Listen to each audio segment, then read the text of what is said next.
Welcome to the Carnage Canyon edition of the ultimate four-wheel drive adventure. As the next day breaks, our worst fears are realized as throughout the night we had continued rains. Everybody's still asleep, so we have our coffee and then we'll wait. It's more relaxed, nature and the rock crawling is excellent. It's something different. As the sun slowly starts to rise through the grey clouds, the campsite starts to wake up. The unexpected rain had caused some difficulties throughout the night. Ludwig tells us more. It was, I got a little bit wet last night. We thought that the rain would subside 5 minutes after it started, and unfortunately it didn't end well. So, yeah. But once again, you guys didn't read the instructions. Like most guys do, if it fails, read the instructions. So yeah, we forgot to put the fly sheets on top, and that obviously makes them quite waterproof, not like now. We're from McCarthy Toyota Cinderville, representing the McCarthy 4x4 Club. We are the official recovery vehicles for the Pitbull series, and this weekend we are also the support vehicles for this event. Nicholas gives us a quick update about what the day will hold for the drivers. We have to speak to Ronald this morning. He's the guy that knows it over the best. The last thing I want is to have 20 cars up at the top and get caught with a flash flood. There's no exit route, so we have to think of the safety first today and have a chat with Ronald and see what he decides. After a couple of phone calls, it was decided that a possibility of a flash flood was marginal and the adventure gets back underway. Ahead in the pack, Nicholas still only has three-wheel drives, leaving the guys to tease him that he is driving a tricycle. At least his LED lights are still working.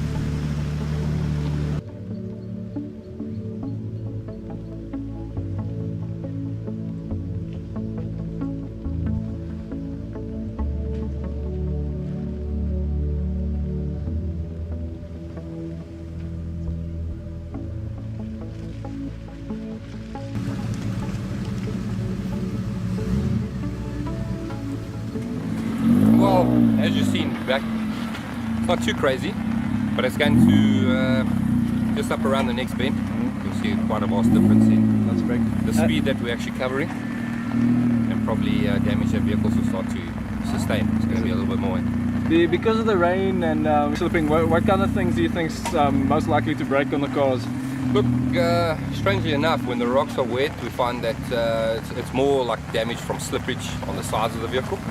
But because it's slippery, the guys take it easy. They shouldn't turn side shafts and that kind of thing. It will be pretty much just general body damage, underneath carriage damage, slight axle damage that they can take. But overall, shouldn't be too bad. But it's going to go slow going when we start getting around what we call Dead Dog Gorge, just around the corner here. It's going to get a little hectic. So things will slow up a little bit. Making good coverage now, but I think it's going to slow up. We'll see. It's going to get exciting.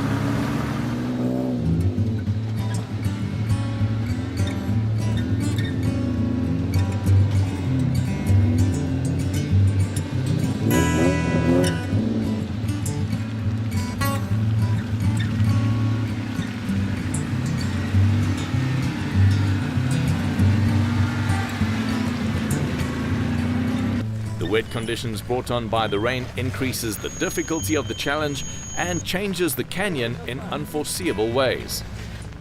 This is where things start to get a bit trickier. Bigger gaps start to emerge between the groups of cars as the rain causes more distress for some than others. Keeping to slower speeds, control must be maintained in these conditions, as falling the wrong way can lead to unwanted and unavoidable damage to the vehicle.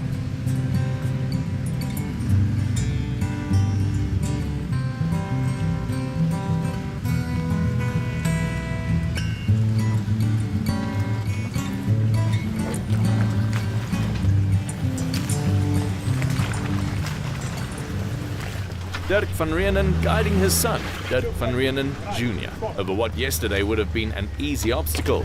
But thanks to the rain, this must now be approached completely differently.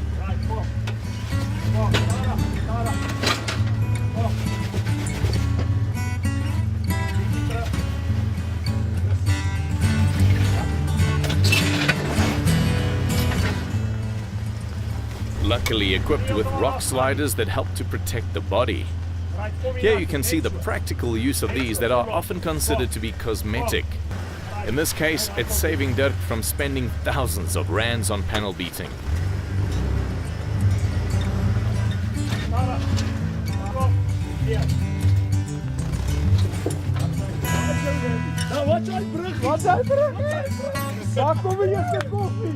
Catching up, Hannes and Gert Opperman working hard to get over the obstacles.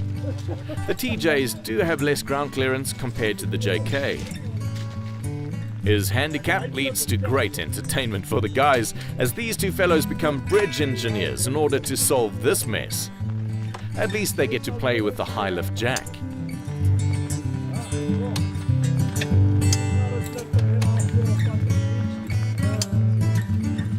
Kijk, ek kan nie dit. Jy breek die man.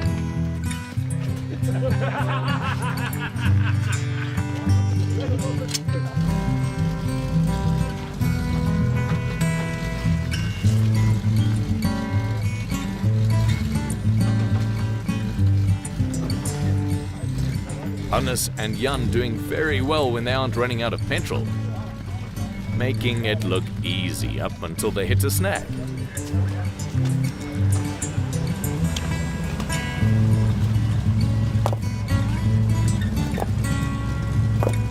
Look at the huge difference such a small rock can make.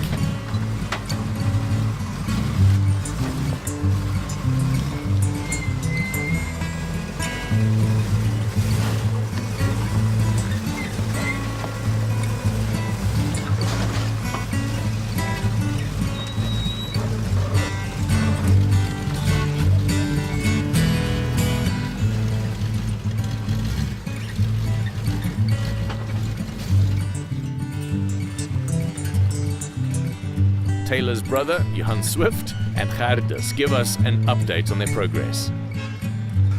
So I've known Gerdus for about probably 5 years.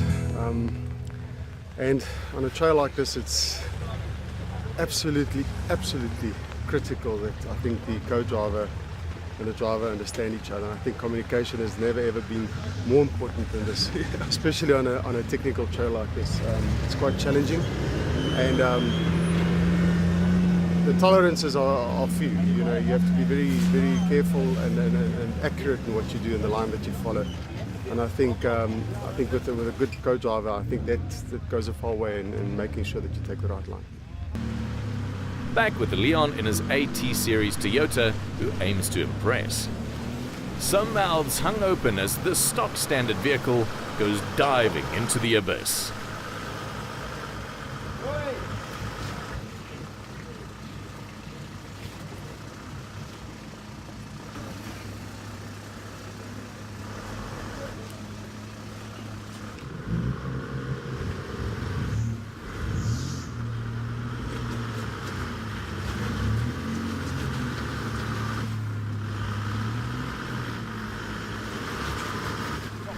Traction is an issue for Leon. The car pulls this way and that, making this even more difficult.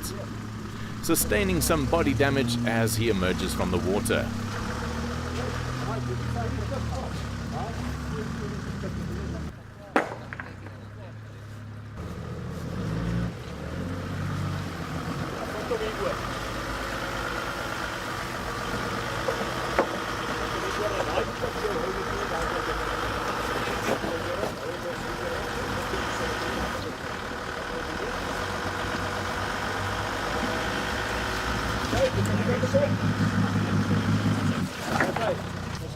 Deciding a winch will help prevent unnecessary damage, Leon gets back on track.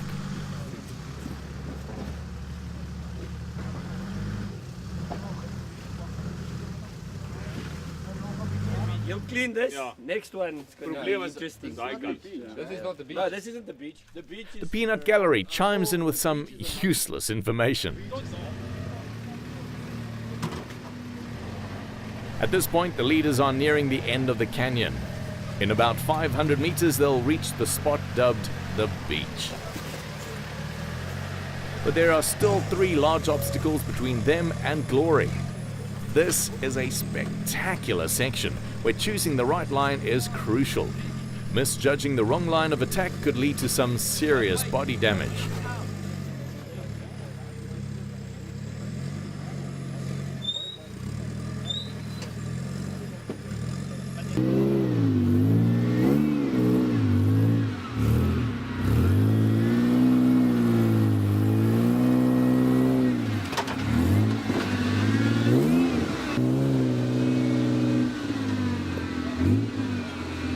Martin with Henk in tow to help overcome both the rock and technical difficulties.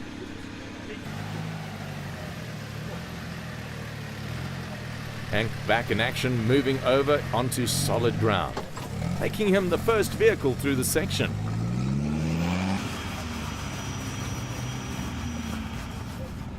Ronald in his Toyota with the impressive top truck of Nico coming up from behind. This is the kind of obstacle that top trucks live for. Something that can challenge these machines and their mastery over the extreme.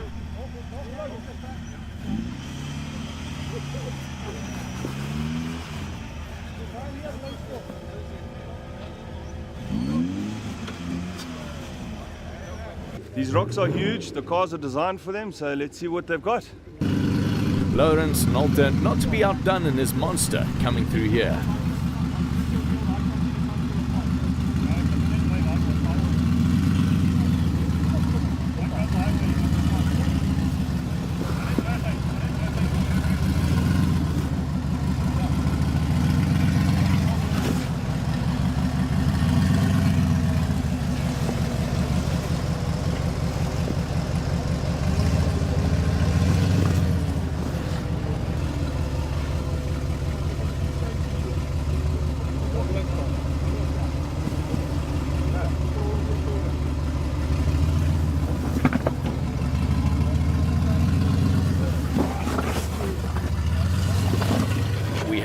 JJ in his Jeep. JJ has come all the way from the Eastern Cape, a J-Bay local, not a man who enjoys shoes. Just before the trip, 4x4 Traction made modifications to JJ's suspension and equipped him with new steering arms. Looks like the changes are working out for him. Sections like this are why this place carries the name Carnage Canyon. Even the most hardened 4x4 driver will break a sweat between these mountains. This is where the men get separated from the boys.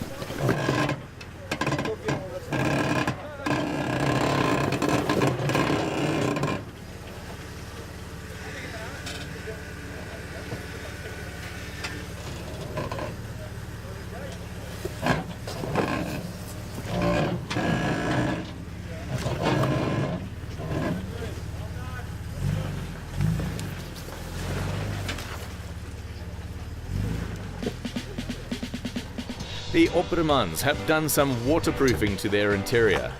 Patent pending. Holding thumbs for you guys. As they lift themselves out of trouble, we move on to the second last obstacle on the road to the beach.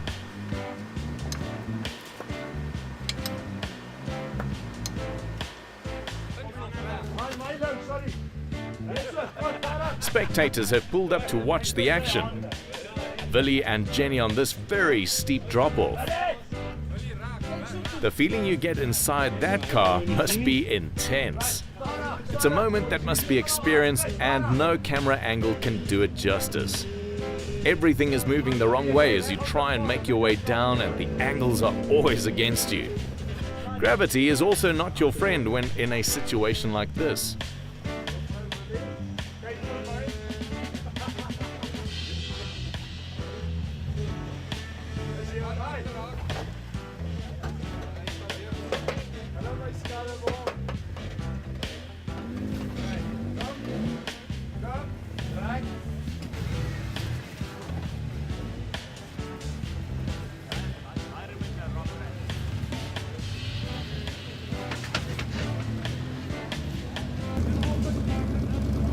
Nico in his top truck. 46-inch tires and as barely gets caught. That's saying something about the obstacle he's attempting.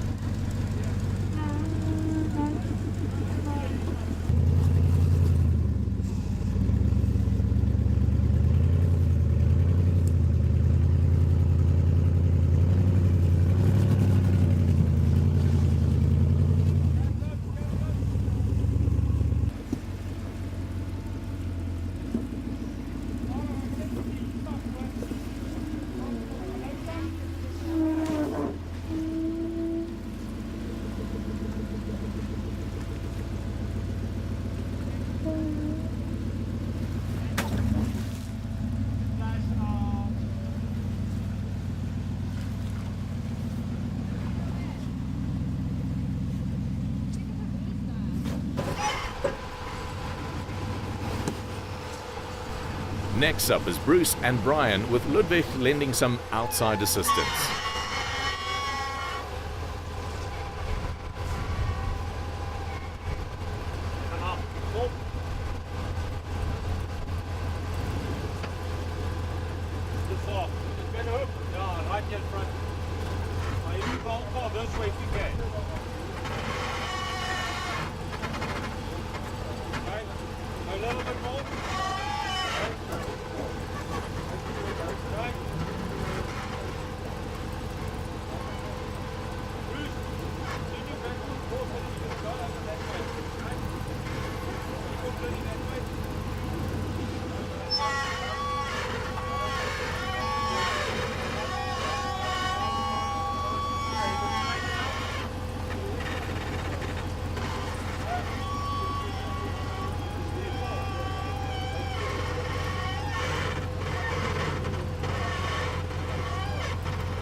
Showing us the benefits of rear wheel steering as he makes it up.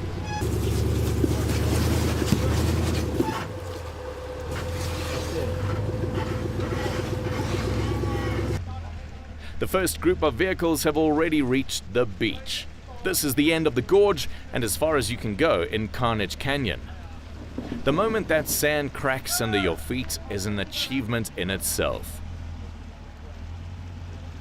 But Nico decides to push the limits and see if he can't make it a little further. Coming down, his 46-inch tires disappear completely under the water, making him the driver of the first vehicle to perform these aerobatics on the rock faces at the beach. This feat of daring has seen Nico secure the title of the King of the Canyon. A well-deserved honor indeed.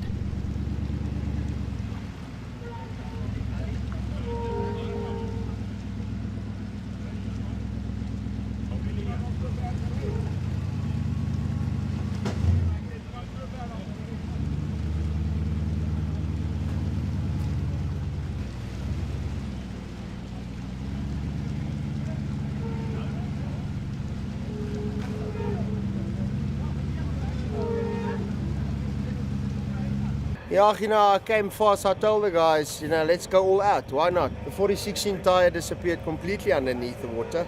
Almost got stuck. Actually, here by the sand patch here, we couldn't see how deep it was, so we just crawled through it and it was deep sand. But the car went well.